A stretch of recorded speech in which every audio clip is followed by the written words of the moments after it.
Welcome to Three Pastors and a Mic, but there's only two of us today. Yeah.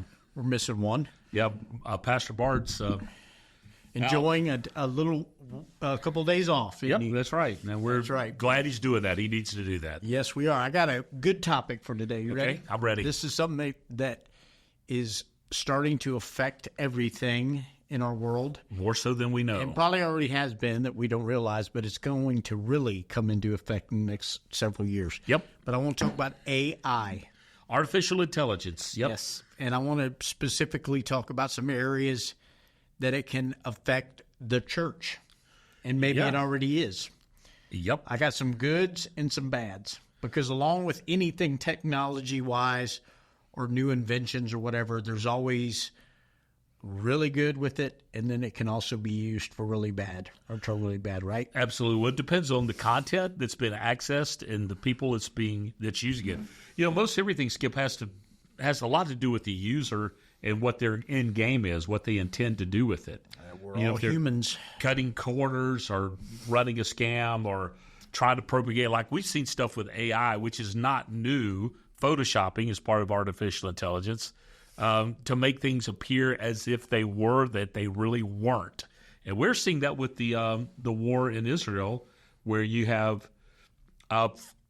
images being purported as being live images, and when they're not. They're AI. They're artificially intelligent created documents. And before it was not good enough to fool many people, but we're getting into the age now where you almost can't tell the difference. Exactly. So we'll talk a little bit about that too.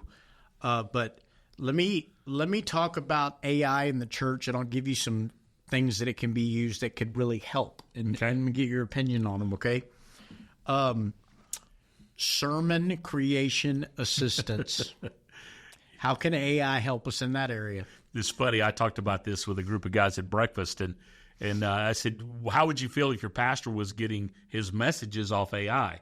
And they said, well, it just really depends upon the source that he's getting his information from, because we all use resources. We either use commentaries or books or word searches. I'm not a Greek Hebrew scholar, but I study the words by using, software that helps me understand what the words mean and how to pronounce them. So it's all a part of these resources available. But this is what the guy said. I thought it was interesting. He said, I don't think it's bad that a pastor would use AI to help with the sermon, like to help write the sermon, but I think he needs to make sure it's in his heart and from his perspective and his content, not just generating and puking out a sermon that was written by a bot someplace. Now, the negative side of that then would be a pastor wouldn't have to do his own research, and he would literally just use what the AI gave him, and he could become extremely lazy. Well, he becomes actually like a newscaster, like Walter Cronkite. He just read what he had, instead of saying, okay, I've heard from God, I'm coming to speak. And I think people have that expectations that when they come to the church gatherings, that their pastor, they want to know that he has spent time with the Lord to bring a message from him and his word. And like we pray all the time, these people don't need to hear from me. They need to hear from you, God. Yes. So please speak. And God, it says in Scripture, he chooses to use the foolishness of preaching. And if I'm creating my sermon content not from my study, my heart, I could use AI as a research tool, but if it's coming straight from that, then I think we got a problem. And that's a good way to compare the two. Okay. Now, digital congregational support or data analysis, what that boils down to is using AI in identifying trends, different things with it as far as, ministry, people that are involved in different ministries and different groups, maybe giving, maybe trends in what events are popular, what events weren't popular, things like that. What AI needs to be met, can run those kind of things. But is that a good thing?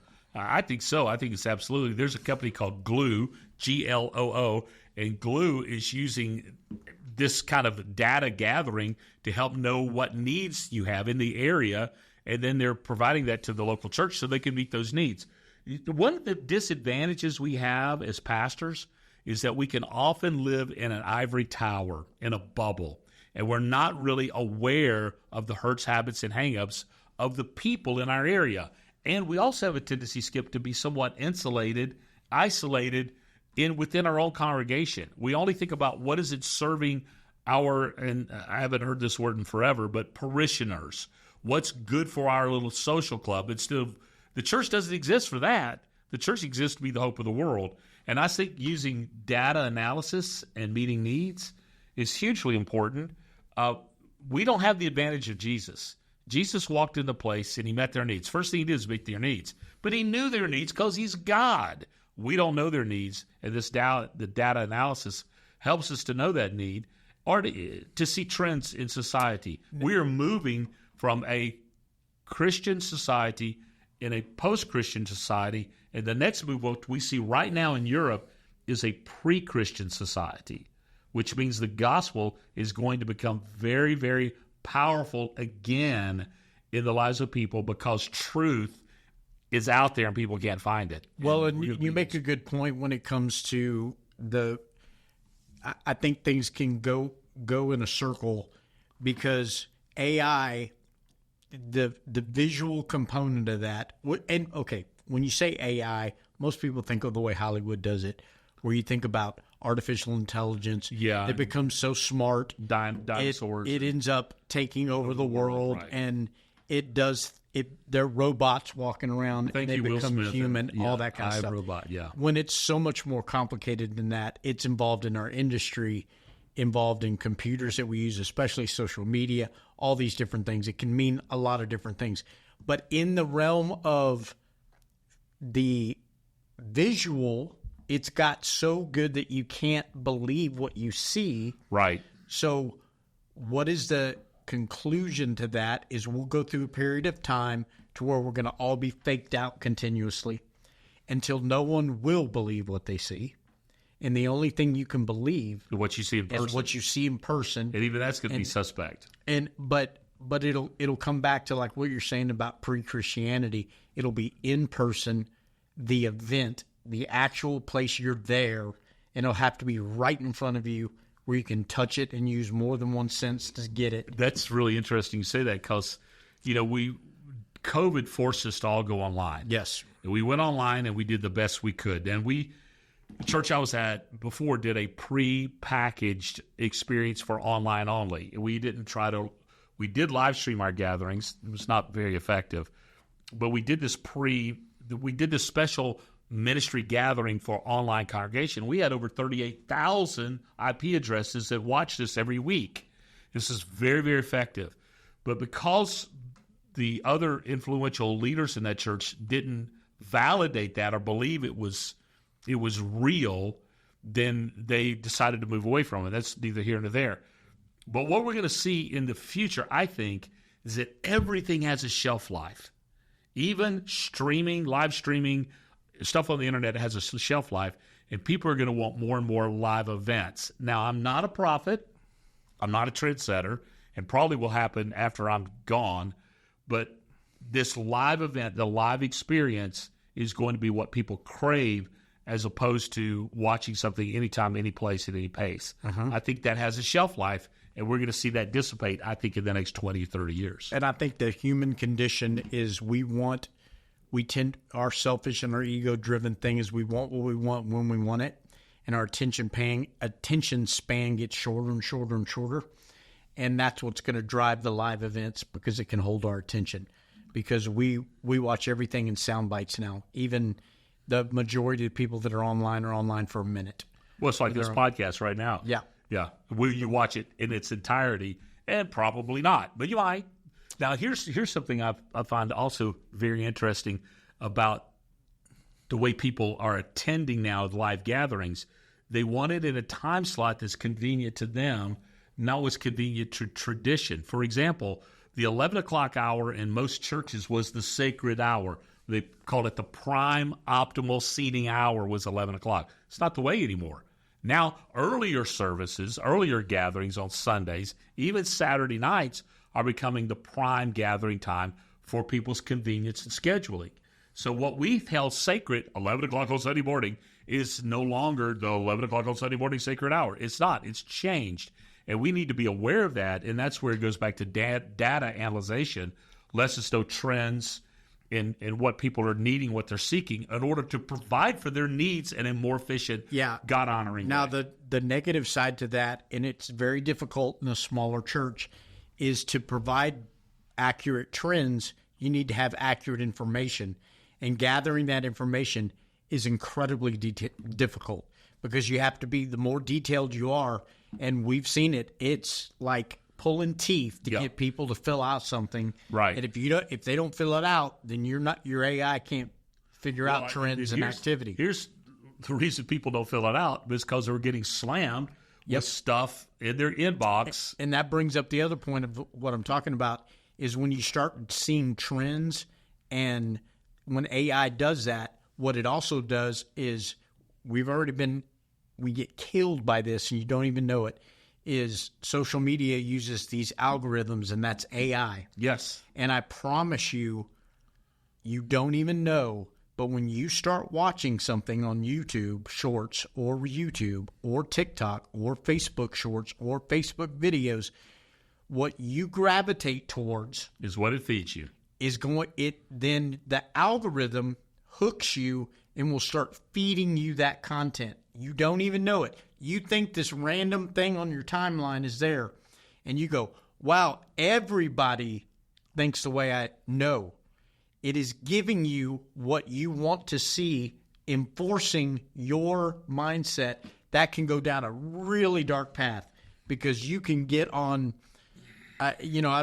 whatever. I love a good conspiracy theory as much as anybody, but you can get on that rabbit trail, and pretty soon all the videos that pop up on your timeline are these whacked out conspiracy theories, and you think it's tons of other people doing it. It's not. Nothing is fair and balanced anymore. It's all trends, and that's AI doing that. So that can be a dark side of doing that. And church is the same way, man. You can go down a rabbit hole into anything nowadays, positive or negative. Yep, that's true, and it's done intentionally to get your dollars in advertising. That's right. Follow because money. The more views you have, it's all about views, including our mainstream media on television. It's no longer about presenting the facts of what's happening. It's about getting your attention so more viewers can watch, so they're advertising it. So 90% of what you see, I don't care what channel it is, Fox, CNN, anything, whatever side you want to be on, it's not about giving you news anymore. It's about making a biased thing to agree with your mindset, so get your eyes on it so they can make money. And it's only about money. Yeah, and to make it sensational so it'll That's be attractive. And the first. Yeah. Try to be first in the most thing. Right. Also, now, how can content creation and growth and engagement, I think there's some really good ways to use AI as far as, maybe reaching out and customizing your audience and things like that, because that's the good side of those trends. Right. It's like, we'll write a devotional, 52 Weeks with Jesus or one of those things, and we could ask AI to do those things. Of course, it has to be edited and perused and made sure it's correct. We can write small group material that are sermon-based.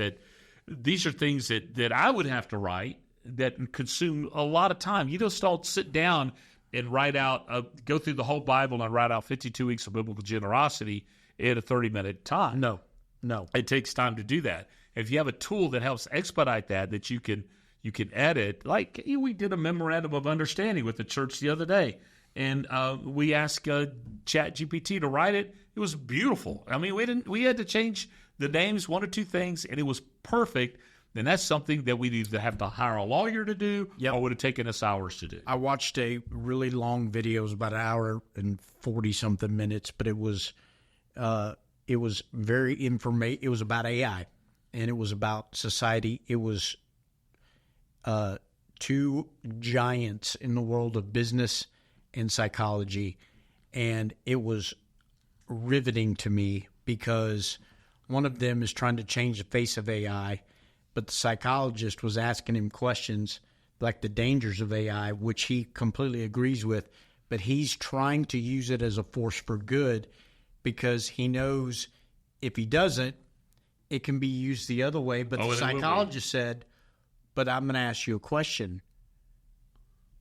Do you trust yourself with all that power? And he goes, no, I don't trust myself. And the psychologist said, that's the best answer you can give because you're going to be careful. But let me tell you a couple things they said that was really worth listening to. Is they were complaining about some AI like ChatGPT, which is like on 4, I think, ChatGPT 4. It's got a lot of inaccurate information. And here's the misnomer. We hear the word cloud, iCloud. We hear the word this. I don't know about you, but you can easily perceive that to be some magical thing. It's not. That's a server somewhere that holds information. Storing data, okay? Right. There's no magic in iCloud. Well, ChatGPT, Gronk, which is the big one from Musk that's coming out, all these things, that data is somewhere that AI gets from, okay?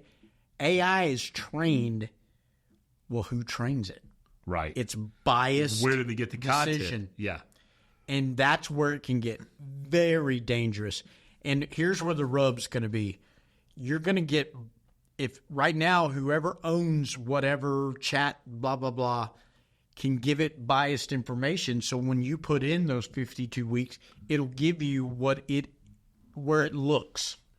Right. Well, imagine a world in 5 years from now, 10 years from now, 1 year from now, I don't know, where it has access to not just what's biased. It has access to everything in the world and can make its own decision. That's where it can get to where all of a sudden it is making decisions not based on what people taught it, but based on what it believes is right. What it believes is right, and that's where it can get dangerous. Of course, I've got some commentaries that they were given to me for gift that are just a heresy.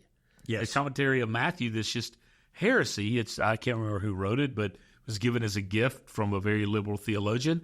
And I will never use it. I've read through it, but I'm not going to use it as a resource because I know it's not true. Mm-hmm. The problem with AI is I'm going to be getting information that I may not know it's not true. Because it's so sophisticated. Right. So that's where we have to be careful and guarded. And it goes back to the old garbage in, garbage out. Yep. And today at breakfast, when I was talking to these guys at breakfast, they said, you need to be putting content into the cloud that is beneficial and accurate. Don't stop writing. And I thought that's really interesting. Would ChatGPT or whoever use the content I post that's available online? And the answer is yes. It will. And that's the other thing is do you see how it can get circular and start eating on itself to where if you get your content only from ChatGPT, then that gets put out there through your mass media. So then when ChatGPT accesses the World Wide Web, it's only getting content that itself reinforced itself. Right. And you see how that can turn really crazy really quickly? Well, it's like the issue with my heart right now. I got one nerve that's causing everything to fire instead of causing it to beat 60 beats a minute. It's causing it to beat 125, 130. So you got to go kill the nerve. And that's the same thing with ChatGPT. I'm telling you, everything's got a shelf life. And if this proves to be a problem, what will happen is the government will start regulating it, and they will make it into either weaponize it or monetize it. Elon Musk calls Tesla right now autonomous robot that has 4 wheels. Yeah. And you're going to get to where the robots are going to be more lifelike. They're going to be able to do tasks for you. Because in factories, they're already automated robots. They just don't look like a Android or whatever you'd say. They're arms that do things, and they're programmed. But they're programmed to do what you tell them to do. Right. Can you imagine if it starts thinking for itself? But here's when I looked up some of the things about the negative aspects of AI in the church, and these are worth talking about before we quit, is we talked about inaccurate information, but here's a big one, plagiarism. Yeah. Man, I've known some guys that have gotten fired because they borrowed a sermon from somebody else or borrowed a series of sermons from someone else. Back in the day, if I would write a sermon, I use 4 or 5 commentaries, they would just call it research. Yeah. But if I use somebody else's sermons, they call it plagiarism. Yep. And so, but I think we need to be in academia. Now, I'm going to give you the bottom line of Skip. Plagiarism wasn't the problem why these guys got fired. Power and control is why they got fired. Mm-hmm. and plagiarism was an excuse. Yeah. But being academically honest and with integrity, that what I write is what I write, and what I didn't write, I'm giving credit to. Yes. And yeah, AI could make it very, very appealing. I think if a guy just like takes one of my sermons and he calls his wife Tara, and he calls his children Caleb and Kayla, when they're not that, that's me where problem. it crosses the line. Right. I think you can get inspiration from a lot of stuff, but actually, because I've seen it happen, unfortunately, where they actually use a family illustration of a trip or whatever and act like it's their, and they didn't go on, that did none of it, but they put their kids' names in there.